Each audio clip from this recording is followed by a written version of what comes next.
po, magluluto po tayo ng ating ulam. Ito po. Yung madaling lutuin na po dahil nandito po tayo sa trabaho.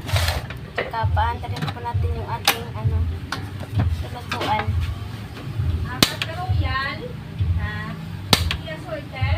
Sana po ay huwag mabatok. Yan na po. So, lagyan na po natin ng mantika. Ito lang po ating ulam kasi nagmamadali kami kasi meron pa kami trabaho. Hintayin po natin na uminit yung ating ating kalaha. Balagong sa Tagalog ang kalaha, guys. Ay. So, palakasan natin po siya, guys. Ayan na. Mainit na po yung mantika. Lalagay na po natin yung ating lumpia. Ayan.